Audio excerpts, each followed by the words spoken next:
Baik, apakah sudah terlihat Ibu host? Mohon konfirmasi, sudah terlihat? Sudah, Ibu. Terlihat Ibu Baik, Tere. ya, baik. Sudah. Sudah Baik, Ibu, ya. terima kasih.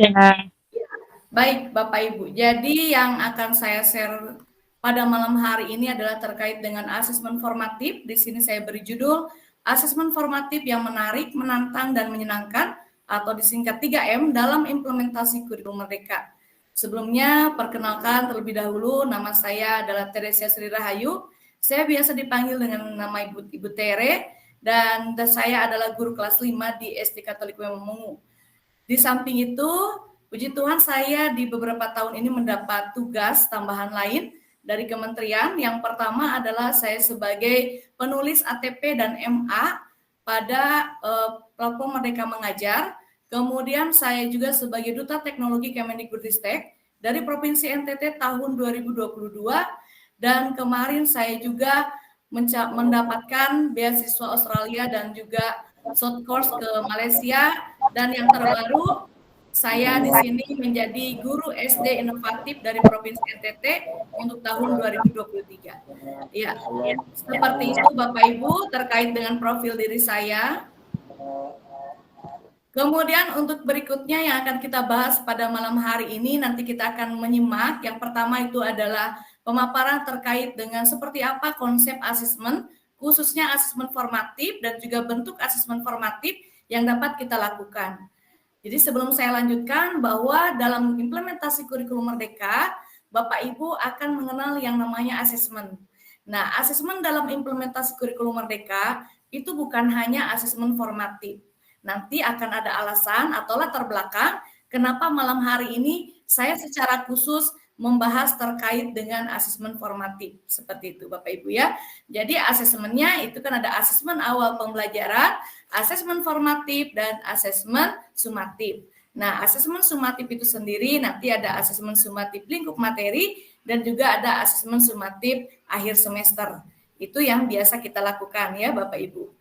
Nah, kemudian yang melatar belakangi saya atau kami dari komunitas belajar SDK Wemomungu sehingga ingin membagikan terkait dengan asesmen adalah karena kondisi saat ini, sekarang ini kita belum berimbang antara assessment of learning, assessment for learning, dan juga assessment as learning.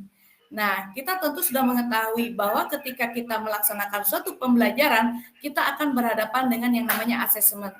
Nah, asesmen itu sendiri yang seperti tadi saya kelompokkan menjadi 3 jenis asesmen, itu berbeda fungsinya. Yang selama ini terjadi adalah kita lebih banyak menggunakan asesmen untuk mengukur ketercapaian dari indikator atau tujuan pembelajaran, sehingga itu disebut dengan assessment of learning. Sedangkan ketika asesmen itu digunakan untuk memperbaiki kualitas pembelajaran atau untuk mendapatkan refleksi dari satu pembelajaran, itu belum banyak dilakukan.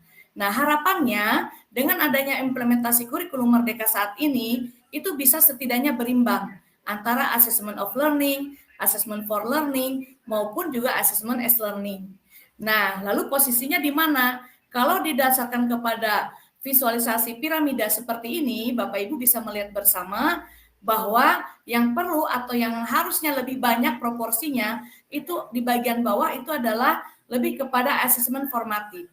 Sehingga kalau kita lebih banyak di asesmen formatif, kita nanti dapat membuka mindset yang baru bahwa sebetulnya asesmen itu tidak harus berorientasi kepada asesmen sumatif saja.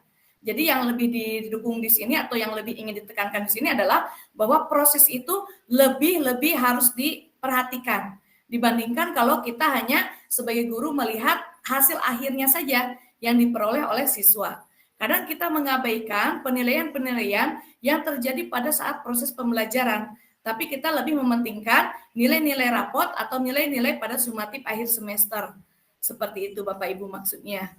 Nah, kemudian jadi ada pesanan di sini. Pesanan yaitu kita sebagai guru hendaknya dapat membangun satu bentuk keseimbangan antara asesmen formatif dan sumatif itu sendiri ya.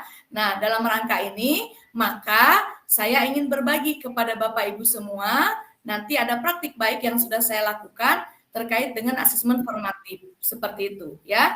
Jadi ini lebih kepada bagaimana kita mengembalikan fungsi asesmen yang sesungguhnya. yaitu terkait dengan mengubah paradigma belajar kita yang lebih menitik beratkan pada proses dibandingkan dengan capaian hasil akhir. Nah, Bapak Ibu, lebih dalam lagi terkait dengan konsep asesmen formatif, bahwa asesmen formatif sebetulnya merupakan satu bentuk atau satu metode evaluasi yang bisa kita lakukan untuk mengevaluasi proses-proses. Jadi di sini yang ditebalkan adalah evaluasi proses, Bapak Ibu, bukan evaluasi terhadap hasil belajar, ya. Evaluasi prosesnya terhadap apa? Yang pertama itu terhadap pemahaman murid, kemudian terhadap kebutuhan pembelajaran dan kemajuan akademik selama pembelajaran. Ini menarik sekali ya, ketika kita nanti dapat menganalisis hasil dari asesmen formatif ini, bahkan untuk bisa mencukupi kebutuhan pembelajaran murid-murid kita. Bagaimana nanti kita dapat membuat yang namanya pemetaan kelompok siswa berdasarkan capaian belajar mereka, dan juga terutama dilihat dari hasil observasi selama proses pembelajaran. Kemudian, asesmen formatif juga dapat digunakan untuk memantau pembelajaran murid-murid kita dan memberikan umpan balik yang berkala serta berkelanjutan. Terkait dengan umpan balik ini, Bapak Ibu, sebetulnya itu satu materi sendiri. Karena ternyata ketika kita sudah mengakhiri satu pembelajaran, mungkin yang selama ini kita lakukan, kita hanya bertanya, bagaimana, apakah kalian sudah mengerti materi yang Ibu sampaikan? Atau sudah sejauh mana pemahaman kalian? Ternyata umpan balik itu bukan hanya sampai di situ. Umpan balik yang dilakukan di sini, itu dilakukan secara berkala dengan tujuan, nanti kita dapat terus-menerus melakukan yang namanya perbaikan pembelajaran. Jadi semacam ada siklus di situ Bapak Ibu, begitu ya. Nah, kemudian bagi murid-murid kita sendiri, asesmen formatif ini dapat berfungsi untuk membantu mereka dalam mengidentifikasi kekuatan dan aspek apa lagi yang perlu dikembangkan dari diri mereka. Nanti kita akan lihat ada bentuk-bentuk asesmen, ya, bukan hanya tertulis. Justru yang mau saya bagikan kali ini adalah selain yang bentuknya tertulis ya Bapak Ibu, sehingga betul nanti contohnya ada mereka itu merefleksi atau mengevaluasi terkait dengan kekuatan mereka atau mungkin kelemahan. Nah, kelemahan atau kekurangan di sini disebut dengan aspek yang perlu dikembangkan. Nah, kemudian bagi guru dan sekolah, apa sih fungsi asesmen formatif? Fungsinya tentunya bisa memberikan informasi terkait dengan tantangan apa saja yang dihadapi oleh murid-murid kita dalam proses pembelajaran, ya. Sehingga nanti kita dapat memberikan scaffolding. Scaffolding itu menjadi merupakan dukungan-dukungan yang memadai, ya, terutama untuk Bapak Ibu guru yang mengajar di kelas rendah, ya, di kelas tinggi juga bisa, tetapi saya di sini ingin mengambil contoh yang kelas rendah. Di kelas rendah itu sangat menarik ketika saya juga mendengar cerita ya, kemudian sedikit mengamati proses pembelajaran di kelas rendah itu, ternyata di situ ada pembelajaran yang berdiferensiasi. Nah, kenapa bisa atau sebaiknya dilakukan pembelajaran diferensiasi? Karena itu merupakan hasil dari analisa asesmen yang dilakukan, sehingga siswa tadi dapat dikelompokkan, begitu Bapak Ibu. Dengan adanya pengelompokan, maka nanti dukungan-dukungan yang guru berikan kepada setiap kelompok anak itu juga dapat berbeda-beda. Seperti itu maksudnya. Kemudian asesmen formatif ini seperti yang tadi ketika mereka ada kesempatan untuk mengidentifikasi kekuatan atau aspek apa yang perlu dikembangkan, sehingga di sini dapat jelas bahwa asesmen formatif itu bukan hanya dilakukan atau diberikan oleh guru saja. Ya, bukan oleh guru kepada siswa saja, tetapi oleh guru, bisa juga oleh teman. Ini yang namanya itu penilaian antar teman ya, seperti itu. Kemudian juga penilaian diri, yaitu dilakukan oleh diri murid itu sendiri. Seperti itu Bapak Ibu. Nah, kemudian di sini sudah lebih jelas lagi ya, manfaat asesmen formatif yang tadi saya sampaikan. Untuk guru di sini ada 3 poin, tapi nanti kalau Bapak Ibu menemukan ada lagi manfaatnya silakan ya. Yang pertama adalah mengawasi pembelajaran murid, begitu. Kemudian yang kedua, memastikan perkembangan murid, dan yang ketiga adalah mengecek pemahaman murid, begitu. Tetapi jangan lupa Bapak Ibu, karena di sini formatif, ya, formatif itu dapat dilakukan di awal pembelajaran dan juga dapat dilakukan selama proses pembelajaran. Di akhir pembelajaran juga bisa, tetapi mohon dibedakan antara asesmen formatif ini dengan asesmen sumatif lingkup materi, ya. Kemudian untuk murid, gunanya di sini yang pertama adalah mengevaluasi pembelajarannya sendiri. Misalnya, apakah cara belajar saya tadi itu sudah cukup membantu saya supaya saya bisa memahami materi itu begitu. Kemudian membangun pengetahuan siswa, ya. Kemudian juga mengidentifikasi kekuatan dan kelemahan seperti yang tadi saya sampaikan. Kemudian juga dapat meningkatkan kemampuan.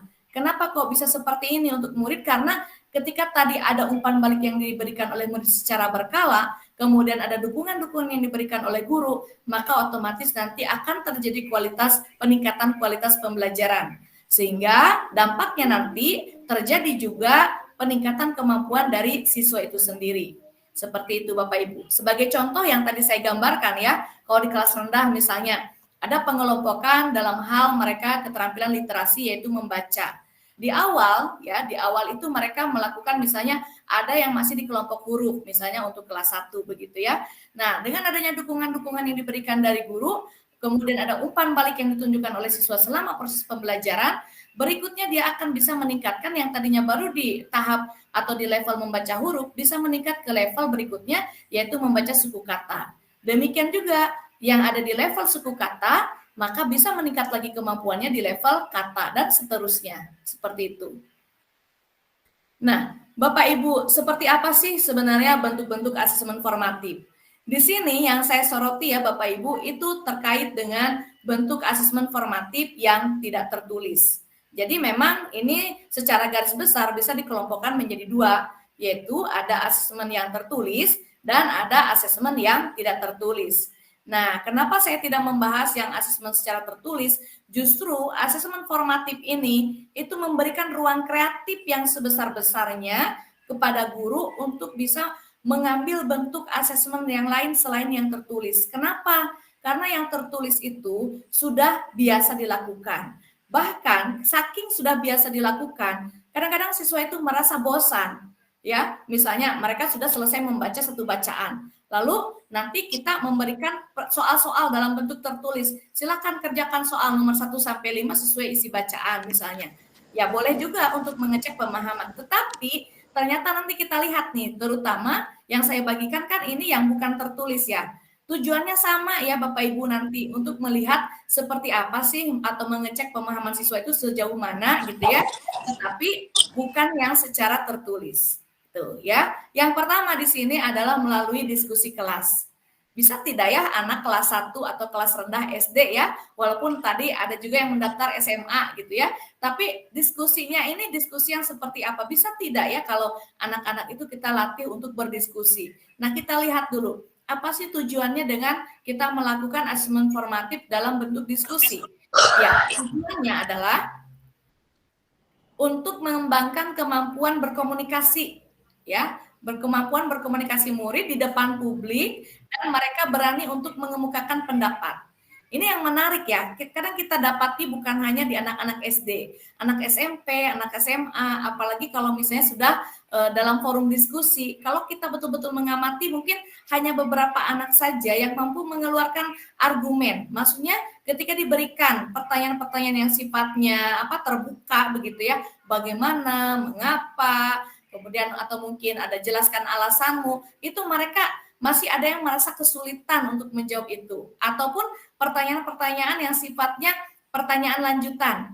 Sudah ditanya, misalnya kemarin menarik nih ya, salah satu guru di sekolah kami ya, Ibu Ani itu bertanya kepada anak-anak, anak-anak kenapa kita harus menggosok gigi, misalnya gitu, supaya gigi jangan rusak. Lalu apa yang menyebabkan gigi rusak? Nah, itu ternyata tidak banyak anak yang bisa menjawab itu. Jadi mungkin juga salah satunya karena mereka itu belum memiliki kepercayaan diri ya untuk berkomunikasi di depan orang banyak, atau bisa juga karena kemampuan berkomunikasi mereka itu yang masih kurang. Jadi ketika nanti Bapak Ibu memberikan kesempatan anak-anak untuk melakukan diskusi kelas, itu sebetulnya dapat membantu mereka dalam mengembangkan kemampuan berkomunikasi. Jadi kita latih dulu ya dengan cara-cara yang sederhana. Jadi apa yang bisa kita lakukan nih Bapak Ibu untuk bisa memimpin diskusi kelas? Karena kan tentunya kalau kita guru kelas rendah tentu beda ya, tidak sama seperti misalnya di kelas tinggi, apalagi kalau di SMP, SMA cukup kita berikan topik-topik tertentu, silakan kalian diskusikan dengan kelompokmu. Tapi kalau di kelas rendah kan tentunya tidak seperti itu ya bentuk dukungannya. Tentu kita harus memandu dulu dengan pertanyaan-pertanyaan namanya pertanyaan pemantik begitu ya. Nah, pertanyaan pemantiknya jadi nanti bisa divariasikan dengan ada tadi misalnya yang menggunakan kata-kata tanya, misalnya bagaimana, kemudian mengapa, sehingga mereka akan terlatih untuk mengemukakan pendapat, seperti itu ya. Kemudian dengan adanya diskusi kelas, maka murid-murid juga akan belajar berdemokrasi ya. Nah, tadi kan di awal kita sempat mendengar ada lagu profil pelajar Pancasila ya. Di situ salah satunya ada berkebinekaan global. Salah satunya adalah kita berdemokrasi. Kita bebas nih berpendapat nih Bapak Ibu. Kalau pembelajaran yang lalu ya yang pernah kita lakukan, mungkin kita misalnya ketika ada murid yang menyampaikan pendapat, kadang-kadang kita menghentikan ya, atau kadang-kadang dia belum selesai bicara kita langsung menghentikan juga ya, atau mungkin kurang menghargai. Nah, sikap-sikap seperti itu mari kita benahi Bapak Ibu. Justru kita harus memberikan ruang-ruang kepada mereka untuk mereka lebih bebas lagi dalam berpendapat. Bahkan tidak cukup sampai di situ. Kita juga berikan kesempatan mereka untuk saling berkomentar atau saling memberikan tanggapan. Tentunya kita harus selalu mengingatkan atau menghimbau mereka supaya juga mengajukan pendapat atau menanggapi tadi tanggapan dari teman-teman itu dengan cara yang sopan dan juga sikap-sikap yang lebih menghargai begitu ya. Kemudian yang berikutnya selain diskusi kelas nih Bapak Ibu, yaitu yang bisa diambil bentuknya adalah produk. Nah, produk sama ini bukan hanya di kurikulum Merdeka, bahkan di kurikulum seperti KTSP atau K13 juga sudah sering kita lakukan ya Bapak Ibu. Nah, jadi di sini sebetulnya untuk bentuk-bentuk asesmen ini bukan ketika ada implementasi kurikulum Merdeka lalu baru ada yang seperti ini, hanya mungkin istilahnya ya. Istilahnya kalau yang lalu kita mengenal misalnya penilaian atau evaluasi atau tes. Nah, sekarang namanya asesmen, walaupun asesmen itu sendiri bukan atau tidak cukup dimaknai sebagai penilaian. Asesmen ya asesmen, tidak bisa diterjemahkan menjadi penilaian atau evaluasi, begitu Bapak Ibu ya. Oke, kita kembali ke masalah produk ya bentuknya. Nah, ketika Bapak Ibu ingin menilai terkait dengan produk, maka itu di situ ada sesuatu hasil karya yang dilakukan atau yang dihasilkan dari satu pembelajaran. Nah, yang perlu dilihat di sini tujuannya adalah bukan Bapak Ibu nanti melihat saja hasil akhirnya atau produknya misalnya lebih rapi atau mungkin juga bentuknya itu canggih, bukan, tetapi lebih kepada kreativitas ya. Kreativitas mulai dari ide-ide orisinal yang mereka munculkan, kemudian juga dalam misalnya yang biasa itu kita buat mungkin celengan itu dari bambu, nah tetapi karena anak itu kreatif mungkin dia bisa membuat dari kertas-kertas yang tidak terpakai ataupun yang lainnya. Jadi di situ ada ide-ide baru begitu yang dimunculkan sehingga kita dapat menilai kreativitas mereka. Kemudian di sini juga bisa menanamkan pengertian mengenai sebuah peristiwa. Nah, jadi sebuah peristiwa misalnya sekarang sering terjadi banjir di beberapa tempat atau gempa bumi atau gunung meletus. Nanti peristiwa-peristiwa atau hal-hal yang kontekstual itu dapat dibawa ke dalam pembelajaran kita. Kemudian dari itu mereka dapat menciptakan satu produk tertentu. Nah, tetapi perlu digarisbawahi di sini Bapak Ibu, apapun nanti bentuk asesmen yang Bapak Ibu ambil, itu nanti kita harus tentu siapkan yang namanya rubrik ya, rubrik untuk menilai. Contoh tadi kita ingin menilai misalnya celengan. Nah, kita harus buatkan rubriknya dengan beberapa kategori ya. Dan itu sudah biasa juga kita lakukan. Jadi di sini saya hanya sifatnya merefresh saja Bapak Ibu ya. Oke, berikutnya bentuk asesmen formatif apalagi sih yang bisa kita ambil kalau kita memilih yang asesmen tidak tertulis. Jadi yang berikutnya adalah presentasi. Nah, ini juga menarik ya, karena jangankan anak-anak, kadang ketika kita saja sebagai guru nih diminta presentasi ya begitu, itu mungkin kita agak-agak gemetar, agak-agak gugup begitu ya Bapak Ibu ya, karena ketika presentasi itu otomatis kita mungkin ya mewakili diri atau mewakili kelompok, kita menyampaikan ide-ide kita. Tetapi yang kita harapkan di sini dengan kita memberikan bentuk asesmen formatif presentasi kepada anak-anak, kepada murid kita, maka mereka juga akan dilatih untuk berkomunikasi. Ya, kemudian juga mendorong murid-murid kita untuk memahami topik presentasi dengan mendalam. Maksudnya adalah bahwa anak itu ketika ingin menyampaikan sesuatu kan tentunya kita harus paham dulu, ya. Paling tidak dia harus membaca, bahkan kalau perlu membaca berulang kali begitu ya supaya benar-benar paham. Nah, seperti itu.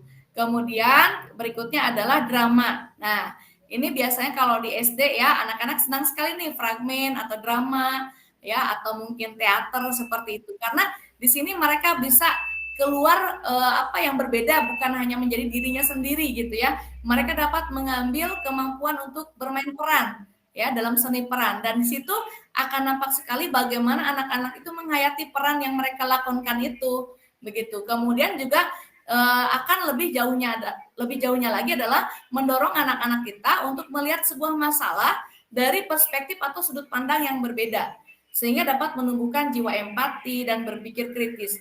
Misalnya ya Bapak Ibu, kita di sini mengambil perannya, misalnya ada orang yang kaya dengan orang yang miskin, misalnya begitu ya. Lalu nanti dibuat bermain perannya seperti apa sehingga nanti mereka dapat merasakan, aduh kenapa kok saya seperti ini. Maka berikutnya diharapkan ketika di kehidupan nyata mereka dapat menumbuhkan jiwa empati itu tadi ya. Kemudian berikutnya adalah tes lisan. Nah ini yang nanti sebentar akan langsung saya praktekkan nih Bapak Ibu ya. Saya akan langsung praktekkan ke Bapak Ibu. Oke, untuk tes lisan ini sendiri ya mungkin selama ini yang sering kita lakukan ya tes lisan ya sudah langsung saja tanya jawab secara lisan begitu ya Bapak Ibu ya. Nah, tapi sesuai dengan judul webinar kita malam hari ini, asesmen formatif yang menarik, yang menantang dan menyenangkan, maka nanti saya mau berbagi nih praktik baik yang saya lakukan ya terkait dengan tanya jawab lisan supaya jangan ya kita hanya sekedar bertanya begitu ya. Oke, jadi teknik bertanyanya itu yang berbeda.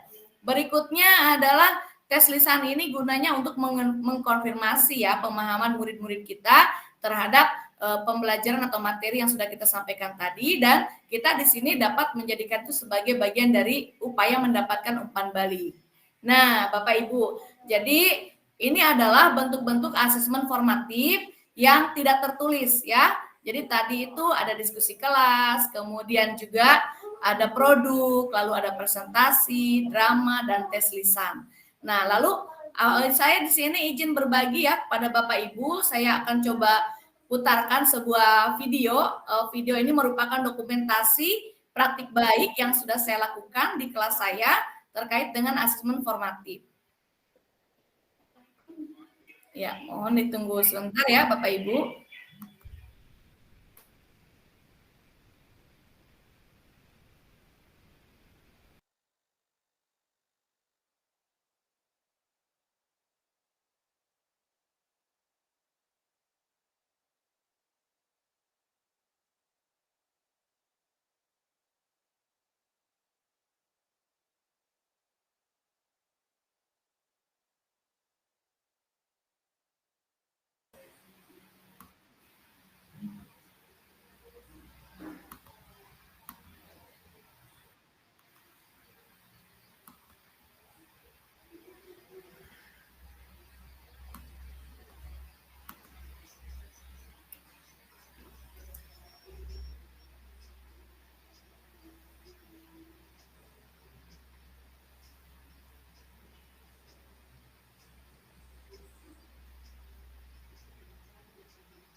Ya, seperti itu ya Bapak Ibu. Jadi tadi itu ada satu praktik baik pembelajaran ya Bapak Ibu yang saya lakukan. Mungkin tadi soalnya kalau tidak terdengar, tetapi itu hanya musik ya.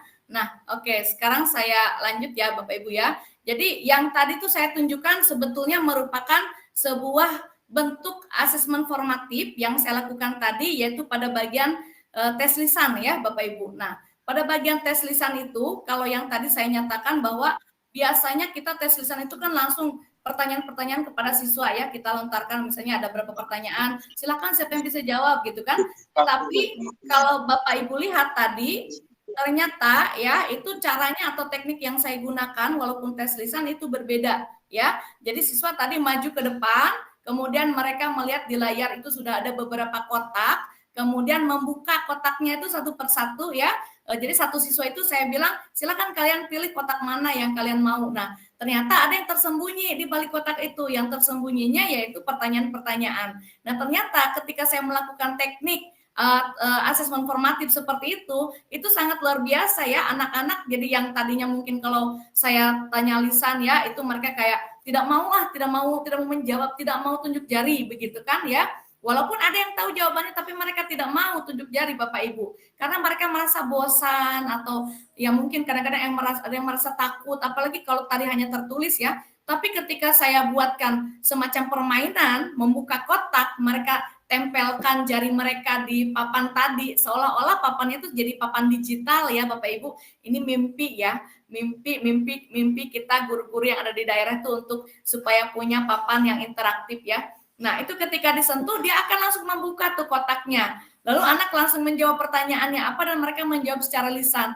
Nah, ternyata itu di luar bayangan saya, Bapak Ibu. Anak-anak yang tadinya itu bosan, anak-anak yang tadinya itu tadi tidak mau tunjuk jari, ketika saya buatkan begitu, ibu saya. Jadi istilahnya itu mereka ingin saya duluan, seperti itu. Jadi luar biasa ya, padahal sederhana. Nah, pada malam hari ini, saya akan coba berbagi kepada Bapak Ibu, dan mungkin juga ada Bapak Ibu yang sudah pernah menggunakan atau sudah mengetahui, kita saling melengkapi ya Bapak Ibu ya. Yang saya gunakan itu adalah dengan aplikasi yang namanya WordWall Bapak Ibu ya.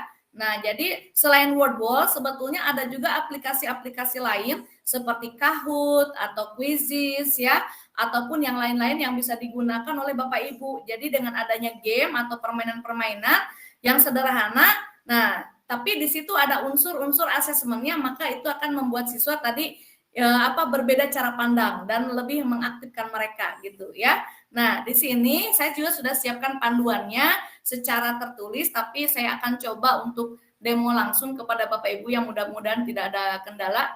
Oke, kita akan lihat. Kalaupun Bapak Ibu tidak dapat langsung mengikuti demo atau tutorial yang akan saya berikan, nanti Bapak Ibu saya berikan materinya, PowerPoint-nya. Kemudian di situ sudah lengkap sekali tahap demi tahapnya, dari pertama daftar akun dan sebagainya. Nanti Bapak Ibu bisa praktekkan. Jadi untuk saat sekarang kalau belum bisa langsung praktek mengikuti saya, tidak apa-apa, cukup disimak dulu. Kemudian nanti Bapak Ibu bisa praktek sesuai dengan panduan yang akan saya berikan. Oke ya, seperti itu ya Bapak Ibu. Oke, saya share screen lagi. Ya. Baik, seperti ini Bapak Ibu ya. Sebelum saya mulai, bisa diketik di kolom chat Bapak Ibu ya, siapa yang sudah pernah pakai aplikasi WordWall seperti yang terlihat di layar ini Bapak Ibu. Kalau yang sudah, boleh ketik angka 1 yang sudah. Ketik di chat angka 1 ya yang sudah. Tolong Ibu host dan co-host bisa bantu saya ya melihat berapa banyak tuh yang menulis angka 1. Boleh juga Pak Firman ya moderator boleh lihat. Kalau Bapak Ibu sudah pernah membuat game dengan WordWall, silahkan ketik angka 1 di kolom chat. Kalau belum, tulis angka 2 di situ ya. Kalau belum, tulis angka 2. Oke, adakah yang sudah menjawab di situ di kolom chat? Ada? Ibu host, Ibu Karin bisa membantu saya membaca? Lebih banyak yang mana nih? Yang angka 1 atau angka 2 nih, Ibu Karin? Ada yang angka 2, Kak. Angka 2 lebih banyak ya. Angka 2 lebih banyak. Oke, terima kasih. Lebih banyak angka 2. Iya. Siap. Iya. Wah, berarti apa yang mau saya bagikan malam ini dapat menambah ya Bapak Ibu, walaupun sedikit yang saya bagikan, setidaknya ada hal baru yang Bapak Ibu pelajari dengan bergabung di komunitas pelajar SDKW Momongu, kemudian mendapatkan hal baru terkait dengan WordWall ya. Ini sangat mudah Bapak Ibu yang merasa bahwa aduh saya tidak pandai nih mengoperasikan komputer ataupun laptop ataupun yang lain-lainnya, juga ini mudah. Lalu mungkin kalau nanti ada pertanyaan, Ibu Tere saya tidak punya laptop atau tidak ada Chromebook juga di sekolah, pakai HP juga bisa Bapak Ibu dan membuatnya sangat cepat. Bahkan kalau nanti satu kali Bapak Ibu sudah menyimak tutorialnya dari saya ini, demonya, saya yakin 5 menit, 10 menit Bapak Ibu sudah bisa buat sendiri ya. Oke, sekarang kita lihat ya sama-sama. Nah, di sini sudah ada tampilan ya, yaitu tulisannya WordWall. Jadi Bapak Ibu nanti ketik saja di situ WordWall. Pak Firman, layar saya sudah tampil ya? Pak Firman? Sudah, Kak. Ya? Sudah, Oke, Kak. siap. Sudah. Ya, oke. Ya, jadi kita ketik saja di Google, Bapak Ibu pakai HP juga bisa ya, pakai HP bisa, kita ketik di Google yaitu WordWall seperti ini. Kemudian kalau sudah kita klik yang WordWall-nya, kita klik seperti ini, ya. Nah, nanti itu biasanya kita diminta untuk sign up dulu ya, sign up itu atau kita mendaftar dulu atau bisa juga sign in. Kebetulan saya di sini sudah langsung terhubung dengan akun saya, Bapak Ibu di sini ya, di pojok kanan ini akan terlihat akun-akun kita. Nah, kalau misalnya sudah masuk dengan akun Google Bapak Ibu, berikutnya Bapak Ibu tinggal lihat create activity ya. Ini kalau dilihat di sini loh, kok ada satu ya di sini. Oh, berarti saya sudah pernah buat nih pakai akun yang ini. Kalau yang ada yang basic itu ya Bapak Ibu, namanya itu akun basic. Akun basic itu kalau Bapak Ibu lihat di bagian atas ini ada upgrade ya. Kalau akun basic itu akun yang tidak bayar, akun yang gratis. Biasanya nih ibu-ibu yang paling suka yang gratisan ya seperti saya. Nah, yang suka gratisan boleh Bapak Ibu nanti bisa membuat 5 game seperti yang sekarang ini kan satu, berarti jatah saya untuk membuat game di akun saya, akun Gmail yang ini itu tinggal 4. Lalu bagaimana Bu kalau misalnya saya ingin lebih dari 4 karena saya ingin terus membuat begitu ya. Jadi per topik misalnya begitu atau per tujuan pembelajaran, jadi nanti jumlahnya banyak bagaimana Bu? Maka Bapak Ibu caranya yang pertama itu bisa upgrade ya. Tapi kalau upgrade ya itu tadi Bu, sudah tidak gratis lagi. Nanti Bapak Ibu bayar. Nah, kalau ada juga solusinya supaya Bapak Ibu bisa dapat membuat banyak tetapi tidak perlu bayar, berarti Bapak Ibu harus menggunakan login menggunakan akun Gmail yang berbeda. Seperti itu ya Bapak Ibu. Nah, kalau kita sudah masuk ke sini berikutnya, tinggal kita klik create activity ya. Nah, create activity berarti kita akan membuat aktivitas. Nah, Bapak Ibu, ini tadi yang saya bilang, masa sih baru 5 sampai 10 menit saja sudah jadi satu game begitu ya? Game online ya, begitu Bapak Ibu.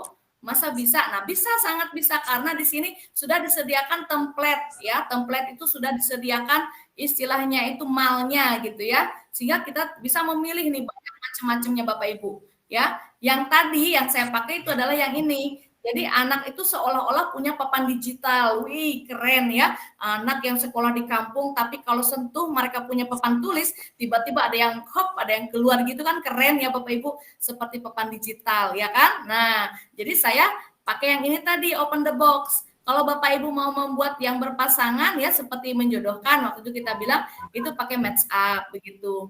Bisa juga pakai kartu-kartu. Bisa, ini banyak ya. Atau Bapak Ibu di sini akan membuat teka-teki silang nih pakai crossword ya di sini. Atau Bapak Ibu juga ingin membuat ini loh yang mencari huruf-huruf gitu ya, huruf-huruf. Dan anak-anak tuh senang sekali loh.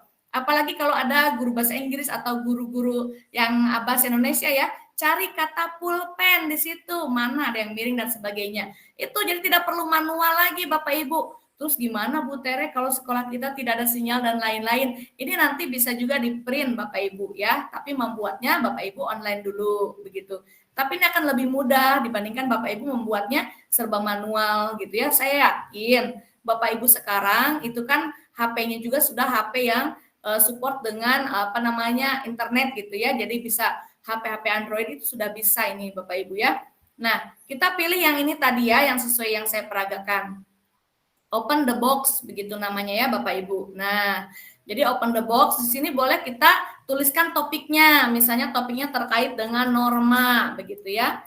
Biasanya berarti kalau norma ini kan pendidikan Pancasila ya begitu. Nah, di sini ada 2 pilihan nih Bapak Ibu, ada simple boxes dan boxes with question. Kalau simple boxes maksudnya di sini kita tulis saja pertanyaannya seperti yang tadi ya ketika anak-anak saya sentuh gitu kan. Tapi kalau boxes with question jadi nanti di sini ada beda, ada pilihan-pilihannya seperti ini ya. Nah, yang saya peragakan dulu yang ini ya, simple boxes dulu ya.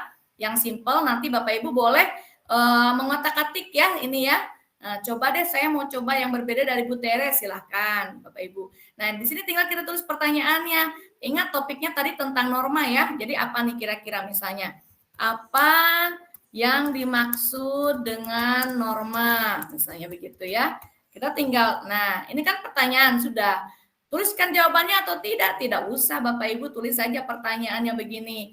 Misalnya di sini sebutkan misalnya 3 saja ya. 3 jenis norma.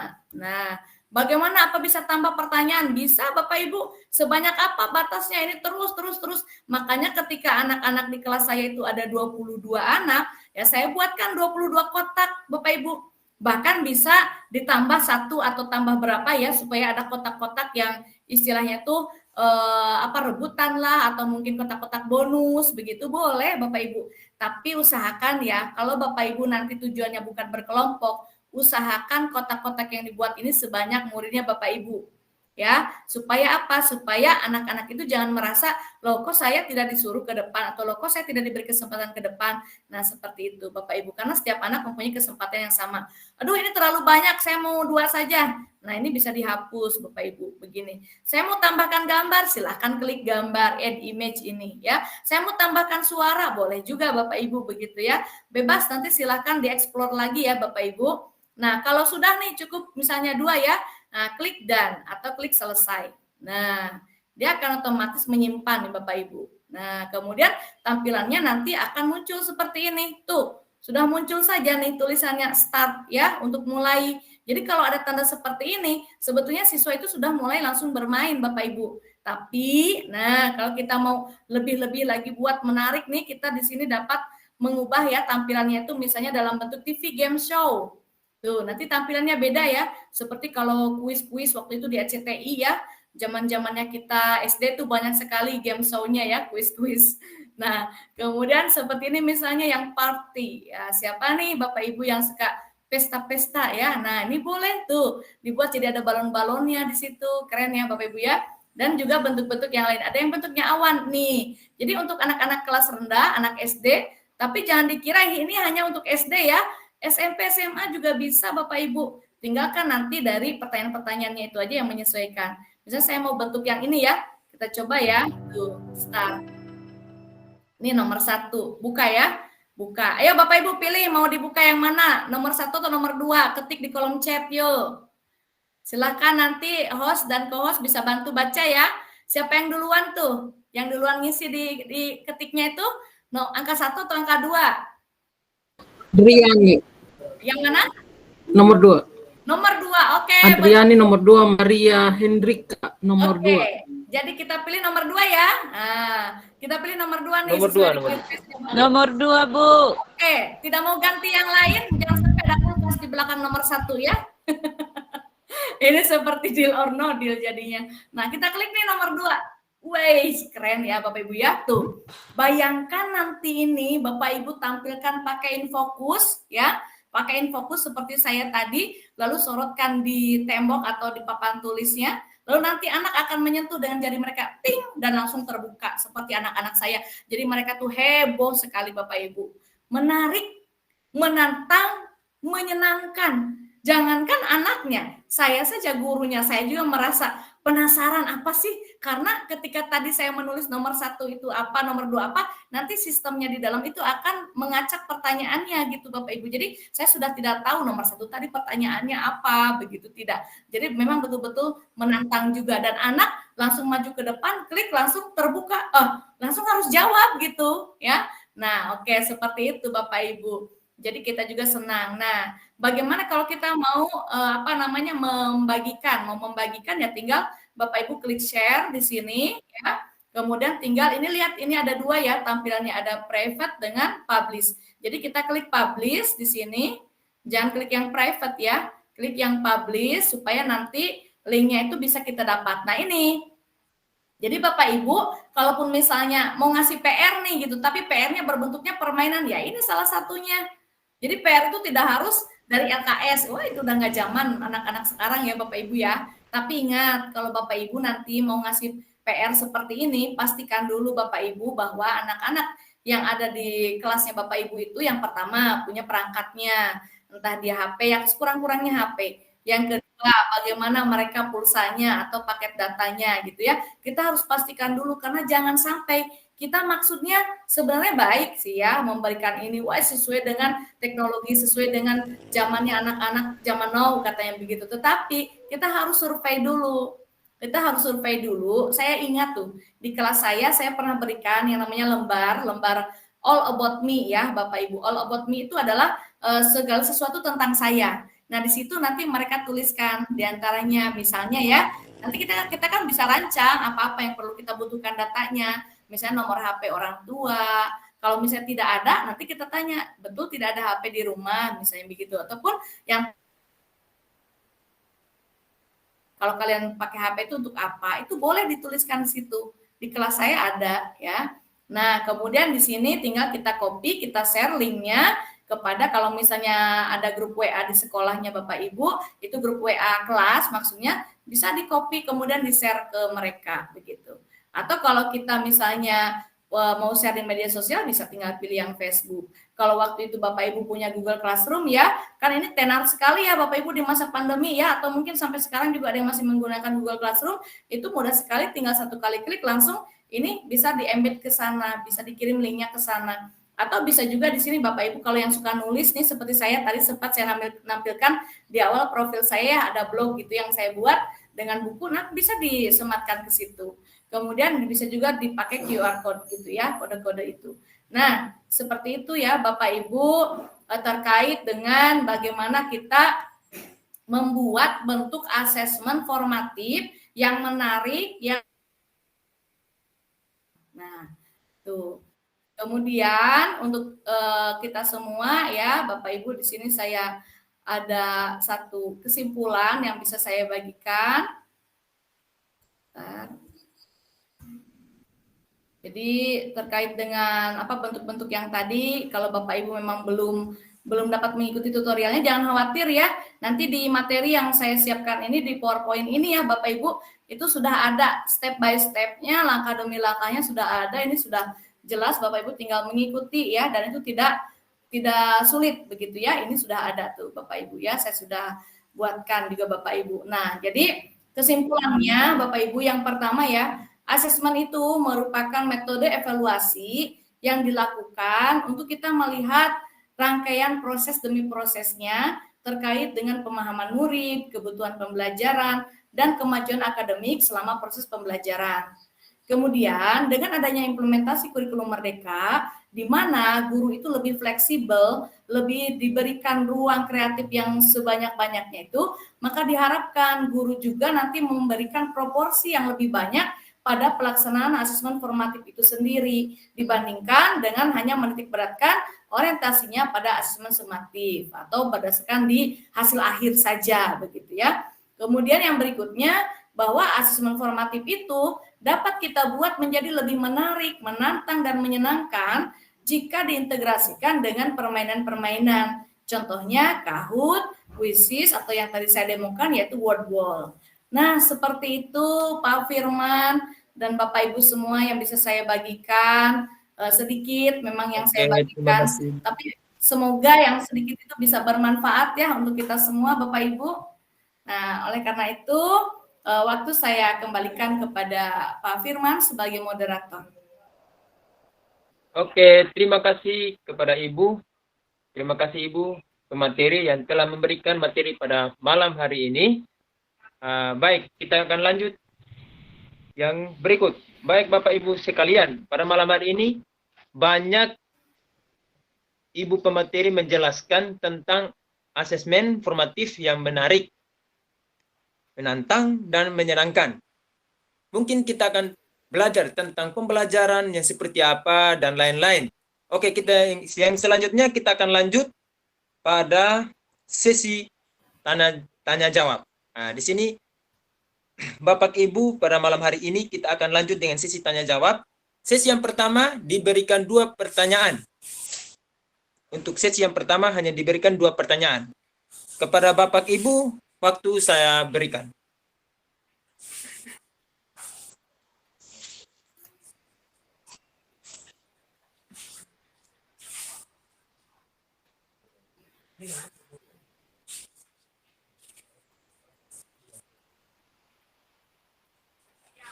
Mungkin Bapak Ibu ada ingin bertanya mengenai tentang pembelajaran pada malam hari ini, kami persilakan.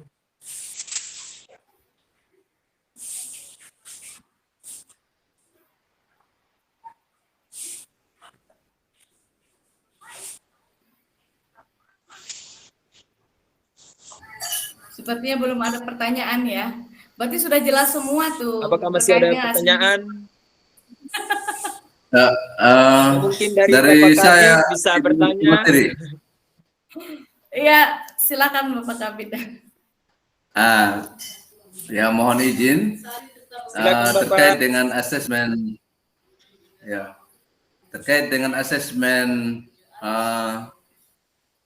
lisan seperti yang dijelaskan tadi itu dalam bentuk drama ada 3 jenis.